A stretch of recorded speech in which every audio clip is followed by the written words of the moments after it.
The Supreme Court dropped the hardest judgment of the decade on 15th February 2024. This has quickly made it to the top 10 Supreme Court constitutional moments must-watch epic compilations of all avid legal news enjoyers.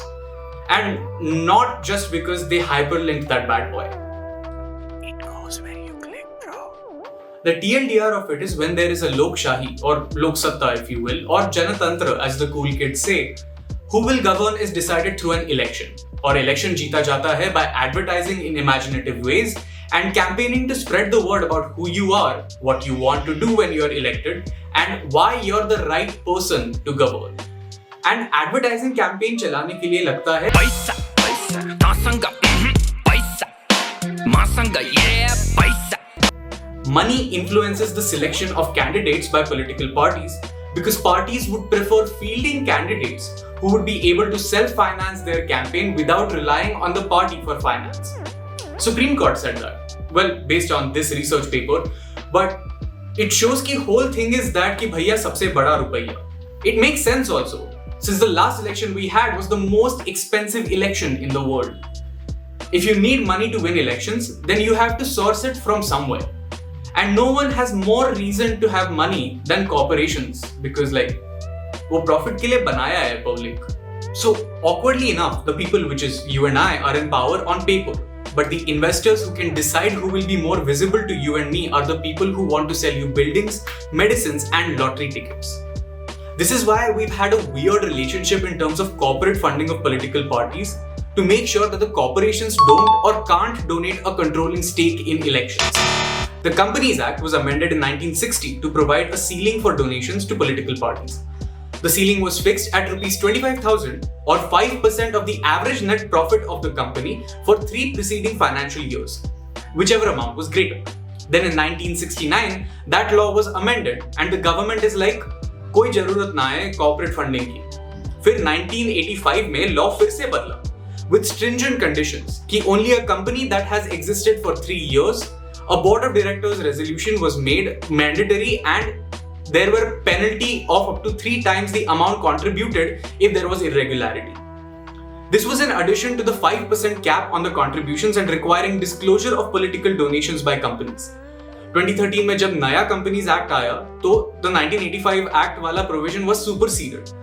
The upper limit was updated to 7.5% of the total profit in the last 3 financial years before making the donations, and they changed the fine from 3 times to 5 times the amount given. Our law gets specific in 2017 when the Bharat Sarkar passed the 2017 Finance Act.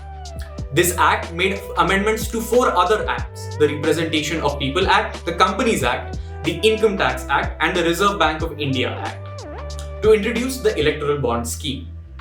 Very interestingly, the Companies Act was amended to completely remove the upper limit on donations. The necessity for disclosures was changed to show the total amount donated, so companies could donate all the money they wanted to political parties, and only needed to show how much they donated in total, but not to who. The condition was that they would have to donate through the electoral bonds. Basically, people or companies will get a KYC account with SBI. They can buy electoral bonds worth whatever amount of money through this account, and then this bond can be given to whatever political party they wanted to give the money to. And then the political party has to encash this electoral bond within 15 days. If they fail to do so, the money in the electoral bond goes into the PM Relief Fund. The RBI and the Election Commission of India voiced their concerns about it at the time. RBI said that it should be the only bank to issue the electoral bonds, even going as far as saying it should be issued only at RBI Mumbai. And they should only be issued during specific time frames. They also stated that the scheme will not account for the people who will handle the money between being issued from the bank and being encashed at the bank, making the scheme perfect for money laundering. ECI said that it will have a massive impact on transparency of political funding. The ECI specifically objected to the removal of the cap on political donations for corporations and recommended it be reinstated to make sure that track record profit-making companies are the only ones that can make donations to political parties. So that money laundering avoid kiya jaye. But the government just wrote back to the RBI saying RBI has not understood the core purpose. Well, फिर क्या? Association for Democratic Reforms ने घुमाया phone, lawyer pulled up to Tilak Road, printer किया load, matter mentioned in CGI court. Association for Democratic Reforms, the Communist Party of India Marxist and the Common Cause filed a petition challenging the constitutionality of this scheme.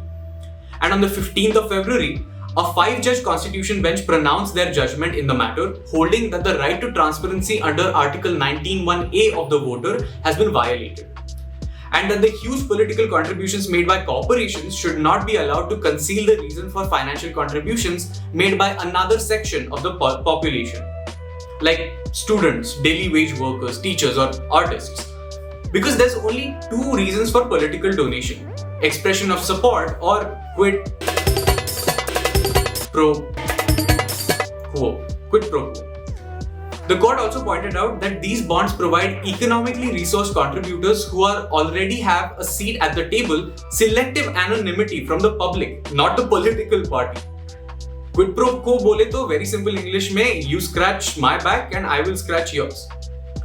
The Reporters Collective, News Laundry, The News Minute, Scroll.in, Akash Banerjee and so on and so forth have all pointed out that donations to ruling parties have been followed up with tenders and contracts, sometimes to preserve administrative allocation of contract distribution.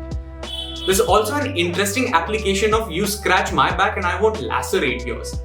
14 of the top 30 donors have had enforcement directorate and income tax probes against them. Reporters Collective even has a timeline of how much contribution was made and how long after the central agency probes. You can go check that out on their website as well.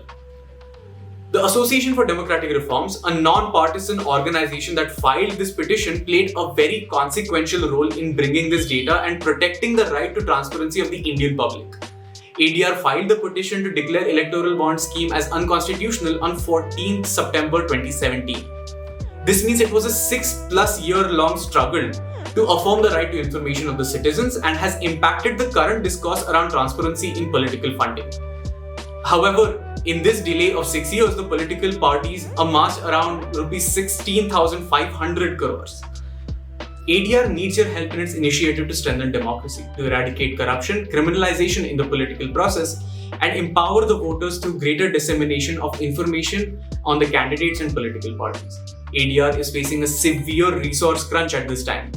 To sustain its efforts and ensure a sustainable future, ADR needs your support. Even a minimum donation of Rs 100 can significantly contribute to the cause and overall sustainability of the organization. Your support, contribution, no matter the amount, is invaluable in upholding the ADR's mission. If nothing else, please share this video and let the people know that ADR needs their help.